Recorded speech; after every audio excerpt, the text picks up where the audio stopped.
Hey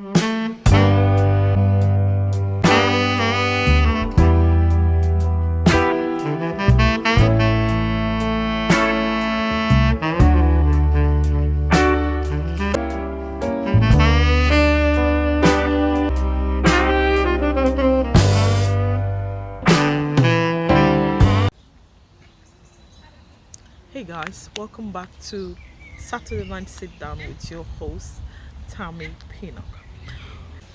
On today's episode, I want to talk about the murder of George Floyd in America. You know, it's a 10 minutes long video, and when I watched it, I got too emotional. It was really, really, really hard to watch and see that man being killed the way he was killed. When you watch the video, you will see at the beginning of the video when the officers went over to his car, got him out of the car, they handcuffed him. The man was not fighting back. He wasn't resisting. He was actually cooperating with the police officers. They got him out. He wasn't fighting. Got him to the side of the car, sat him on the floor, which he did. He wasn't fighting. He wasn't resisting. And from bringing somebody out from the car, being handcuffed, and from that, and the next thing we saw was this police officer, leaning on his neck, and even passing by where the guy was saying, I can't breathe, and passerby were saying they were there as well. People brought out their phones recording the whole incident, and people were telling the police officers that this man can't breathe.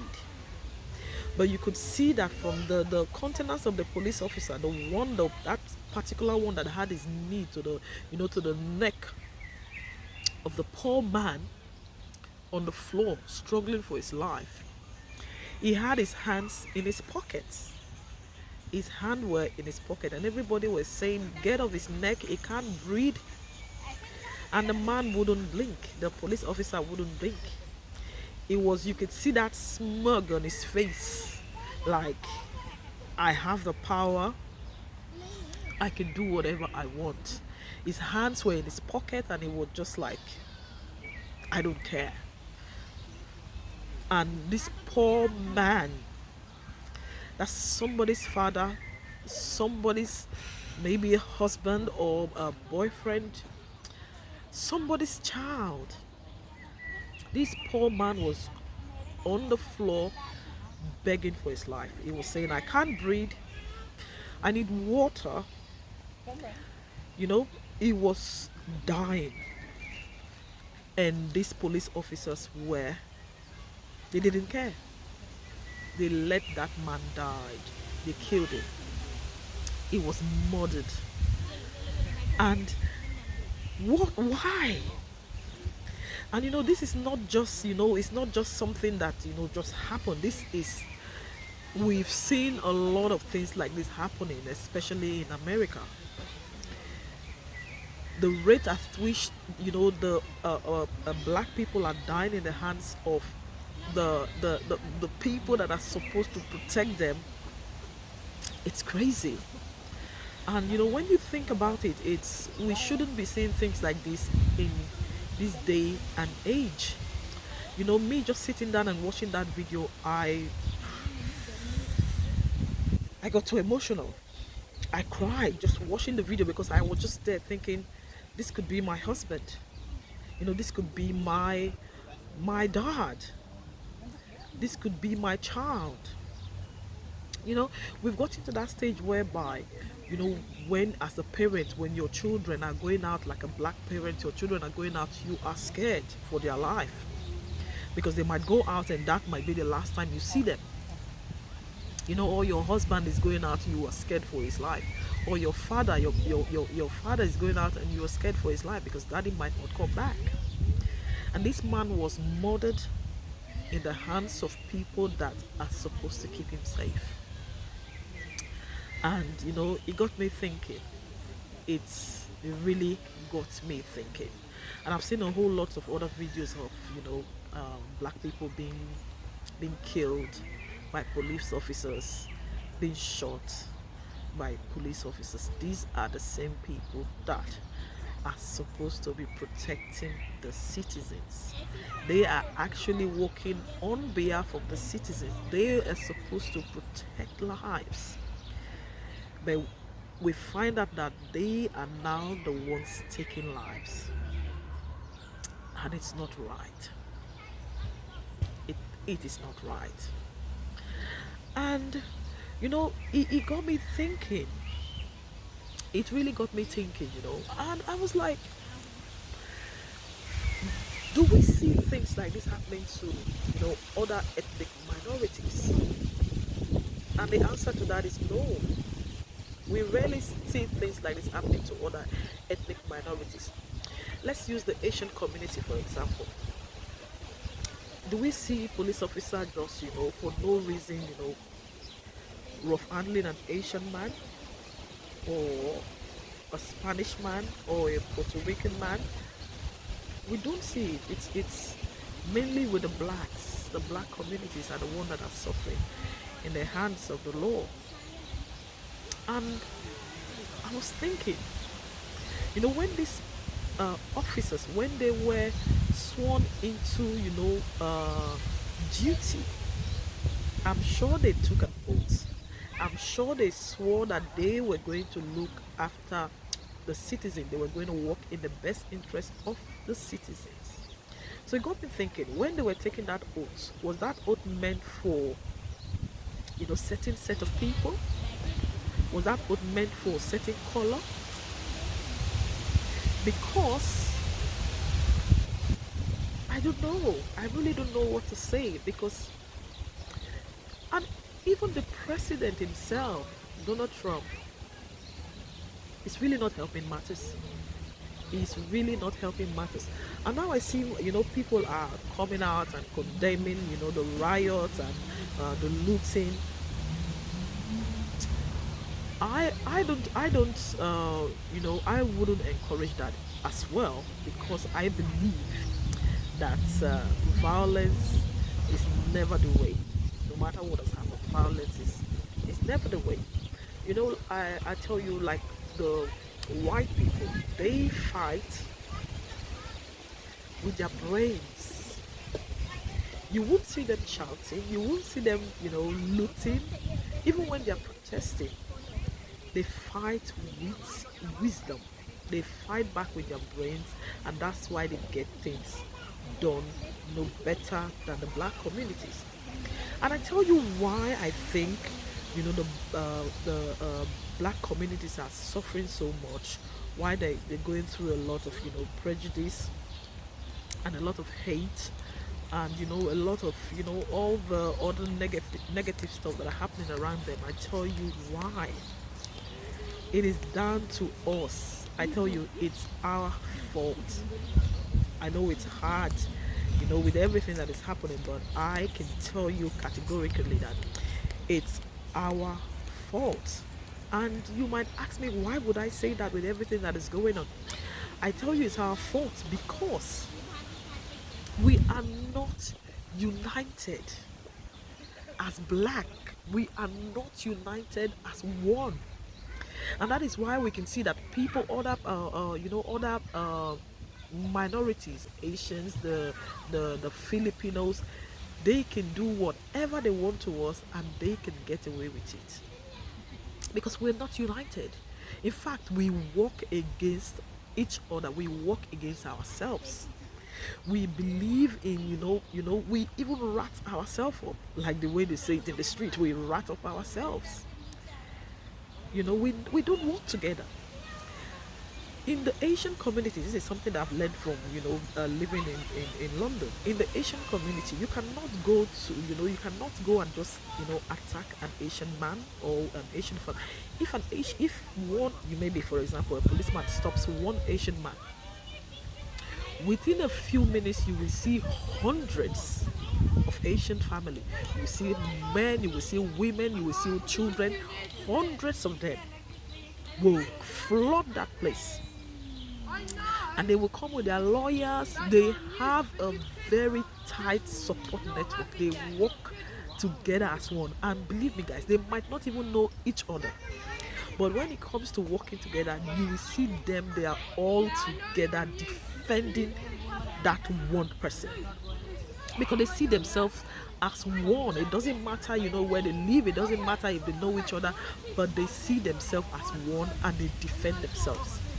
And the same thing with with the Filipinos. When you see, if when a Filipino, one person is in trouble, they will all come together and gather together to support that person with finances. With the Filipinos and the Asians, these are the people that I've lived around, I've worked with. If one person is in trouble, be it financially, be it with the law, they will gather together, they will raise funds, they will gather together to get that person out. But when it comes to the black community, my goodness, we want to see our fellow brothers, we want to see our fellow sisters.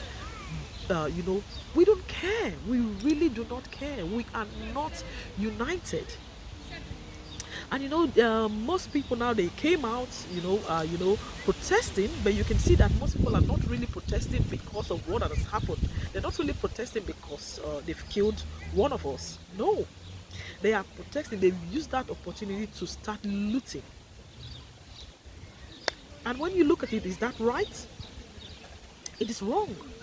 So the main reason for some of them coming out to protest is not because they're feeling the impact of losing somebody. It's because they want to use that opportunity to come out and steal other people's hard-earned money. And when you look at it, it's their own community. Those people that owns those shops, most of them are still they are blacks as them. So they come out and they destroy somebody hard-earned investment. Some of those, I watched a video of a guy that his shop was completely destroyed and everything completely stolen, but thank God that in the end someone raised a GoFundMe page and they were able to raise a lot of money for him to start afresh. But that person is still a black man like them, but they destroy his only God knows how many years it took that man to build his business to where the business was. So people did not come out to protest because they love George Floyd. No. Majority of them came out to use it as an opportunity to steal and to destroy. And from experience, I've come to realize that you don't really have to, when something happens, you don't have to physically retaliate. Use your brain. Fight with your brain, fight with wisdom. And this is one thing, this is one aspect of life where I have seen from my own experience and study of the people, because I have lived since I've been in the UK. I haven't lived in a black community. I've always lived amongst other race, and this is something I've learned. And also from walking among other race, I've learned that they fight with the mind. They know that us Africa, we are very quick to to react. They can easily provoke us and we're quick to react. I'll give you an example. Like in a workplace, maybe like in a hospital. I work in a hospital. Somebody will do something, or say something to wind you up, and they say something and they say it to you quietly. They may call you the N-word, they may call you whatever, but they might swear at you, but they say it silently.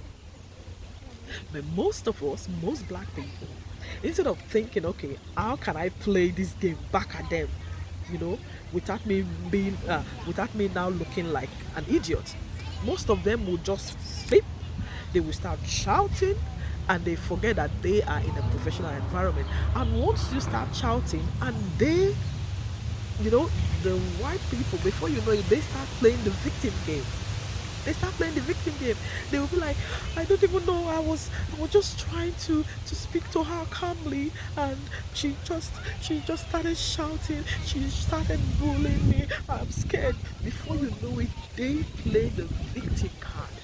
And everybody else that is around will believe them because you become hostile. You are shouting, raising your arms, shouting, hyper. Before you know it, you will become, the attacker. And meanwhile, they attacked you. But they've used their mind, the wisdom, to make it look like they are the victim, that you are now the attacker. So we need to learn how to fight with our mind and not with our strength. Because we believe mostly in, like you see what's happening now, they've killed the poor man, and then most people are out in the street, they're fighting with their strength, they're breaking things, they're looting things, they're vandalizing things, their own community. And I feel really sad, watching those videos. I feel really, really sad watching it. To think that still our people are still not wise enough. They're not wise enough still. You can still pass your message out, and you can pass a stronger message when you work together. And there's something else that I've realized, we have black people are very well educated, and they are in numerous prominent places and prominent positions across all fields.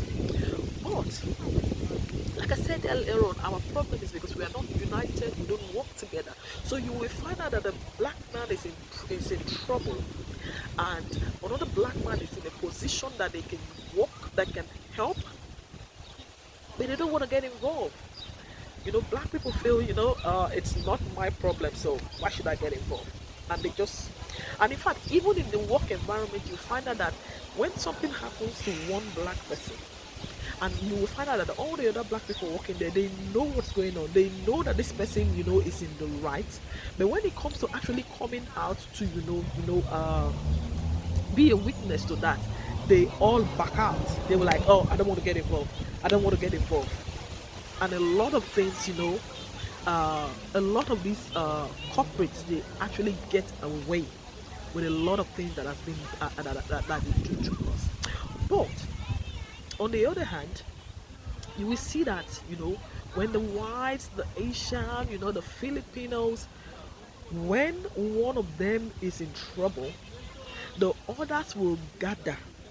Even when they're not there, they will tell you that they were there when it happened, just to support that one person. They will rally together, get all their people in high places, especially Asians. You know what? Those people, I take my hat off for them. They know how to support. They have a strong support network for each other. They will ring their lawyer, they will ring whoever that they need to ring. And when it comes to financial support as well, you see them, they are all together. They will gather together and help that person that needs that help. And they pay for, medical bills, pay the bills for if the case needs to go to, to courts, to trial. They will support that person with every financial resources that they need till they get justice. And that is why you see, like, I will use London, UK as an example, because that's where I am. That's why you see the Met Police. They don't mess with the Asians. You can't mess with them, because you mess with one, you mess with all of them. So they can't mess with them. And they have, like I said, they have a very strong support network financially, and in every area that they need support, they will rally together and support each other till they get justice for that person. But on the other hand, when it comes to the black community, I won't even say community, because we don't have black communities. Because community should be people that are together, they believe in the same thing, and they work together to help and support each other. We don't have that. We don't help each other. We don't support each other. Rather, we would rather even snitch. We would snitch on each other. We bring each other down. We are always in a competition with ourselves, with our kind. So how can we progress? how can we be heard when we everybody knows that we can't do anything?